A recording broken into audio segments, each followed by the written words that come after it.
आज मैंने ऐसा टीजर देख लिया जिसे देखकर मेरा मुंह खुला का खुला रह गया। एंड अभी वो सोच के मेरे अंदर से लिटरली गूज़बम्प्स आ रहे हैं। एंड लास्ट शॉट में जब छत्रपति संभाजी महाराज के आउटफिट में विकी कौशल को सिंहासन में बैठे हुए देखा तो भाई साहब ऐसा लग रहा था कि छत्रपति संभाजी महाराज खुद वहाँ बैठे हुए हैं। एंड विकी कौशल की रिस्पेक्ट और बढ़ गई।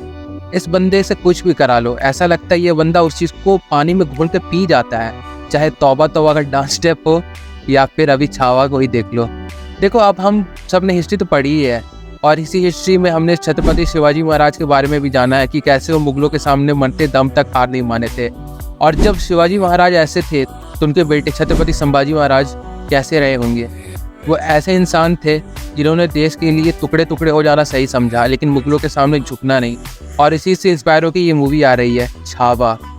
विकी कौशल, रश्मिका मंदाना, अक्षय खन्ना जैसी स्टार से सजी ये मूवी का टीजर अभी भी मेरे दिमाग में घूम रहा है। हर एक शॉट, हर एक इमोशन एंड ए.आर. रहमान का म्यूजिक एकदम गूज़बम्प्स था। इस मूवी में 2 एक्शन डायरेक्टर्स हैं, जिसमें से एक कोरिया से है जो हॉलीवुड की एक फिल्म मार्को पोलो में काम कर चुके हैं। वॉर सीक्वेंस को बेटर बनाने के लिए इस मूवी में 1500 से 2000 जूनियर आर्टिस्ट हायर किए गए हैं। 150 से 200 हाथी घोड़े भी दिखेंगे। एंड विकी कौशल ने खुद अपना वेट 116 kg तक बढ़ाया है। अगर आप लोगों को छत्रपति संभाजी महाराज के बारे में नहीं पता है तो मैं आप लोगों को ज़्यादा नहीं, बस थोड़ा सा हिस्ट्री का ज्ञान फेंक के मारता हूँ। तो छत्रपति शिवाजी महाराज के डेथ के बाद मराठा एम्पायर के दूसरे छत्रपति बने उनके बेटे संभाजी महाराज ने न सिर्फ मुगल एम्पायर से मराठा एम्पायर को बचाया बल्कि इस देश को भी बचाया। संभाजी महाराज के जन्म के कुछ टाइम बाद ही उनकी माँ सईबाई का देहांत हो गया, जिन्होंने ही संभाजी महाराज को राजनीति और राष्ट्र नीति के बारे में सिखाया था। और ये औरंगजेब को इतना चुभा कि उसने पूरे एम्पायर में ये खबर फैला दी कि वो तब तक अपना ताज नहीं पहनेंगे जब तक संभाजी महाराज मुगल सेना द्वारा पकड़े नहीं जाते। छत्रपति संभाजी महाराज ने बहुत बार मुगलों की सेना को हराया। अपनी पूरी जिंदगी में उन्होंने 210 युद्ध लड़े और एक भी नहीं हारे। और इसी दौरान रामसेज किले को जीतने के लिए औरंगजेब 5 सालों तक लड़ाई लड़ता रहा। इसके लिए उसने अपने बेटे आजम को भी भेजा, लेकिन छत्रपति संभाजी महाराज ने उनकी पूरी सेना को हरा दिया। छत्रपति शिवाजी महाराज की तरह औरंगजेब कभी छत्रपति संभाजी महाराज को हरा नहीं पाया, लेकिन 15 फरवरी 1679 को गद्दारों की वजह से संभाजी महाराज और उनके सलाहकार कवि कलश को पकड़ लिया गया। और इसके बाद उनके साथ क्या हुआ वो बताने के लिए जिगरा चाहिए। बहुत बार ऐसा होता है ना कि आप कितना भी सच बोल लो लेकिन वो सबको झूठ ही लगता है। ठीक वैसा ही है कि अगर मैं बताऊंगा उनके साथ क्या हुआ तो आप लोगों को ये बात बिल्कुल झूठ लगेगी, लेकिन मेरा काम है आप लोगों को सच बताना।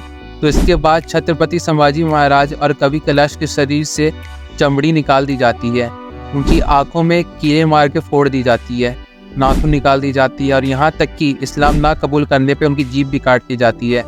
40 दिन तक टॉर्चर करते हुए उनके शरीर के एक एक अंग को काटे जाते हैं, लेकिन इतना टॉर्चर सहने के बाद भी उन्होंने कभी मुगलों के सामने हार नहीं माना।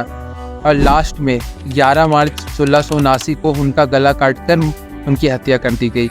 और फिर पूरे मराठा एम्पायर को डराने के लिए उनके सर को पूरे राज्य में घुमाया जाता है, लेकिन इससे मराठा एम्पायर डरने के बजाय एक साथ मिलकर मुगल के खिलाफ खड़े हो जाते हैं। इससे मुगल एम्पायर लगातार वीक होती चली जाती है। और फिर इसके बाद उनके बेटे साहूजी महाराज ने मराठा एम्पायर को आगे बढ़ाया और फिर पेशवा बाजीराव ने पूरे देश के 40% से ज़्यादा हिस्से पर मराठा एम्पायर का ध्वज लहरा दिया था। अब ऐसी कहानी पर फिल्म बनाई जा रही है तो इसे देखने में तो सोचिए कितना मज़ा आएगा, जो अब 6 दिसंबर को ही पता चलेगा। लेकिन ये फिल्म पुष्पा 2 के साथ क्लैश हो रही है, और कितना क्लैश यार, मेरे से अब नहीं होगा। खैर छोड़ो, इसके टीज़र ने तो मेरा दिल जीत ही लिया है। और अगर इसका ट्रेलर भी इसके टीज़र जितना इम्प्रेसिव निकला और अगर इसी दिन पुष्पा 2 भी आ जाती है तो भी मेरी पहली चॉइस छावा ही होगी। एंड आप कौन सी फिल्म पहले देखने जाओगे? एज द टीज़र आप लोगों को कैसा लगा कमेंट करके ज़रूर बताइएगा। एंड फिर बाकी मिलते हैं बहुत जल्द एक नए वीडियो के साथ। तब तक के लिए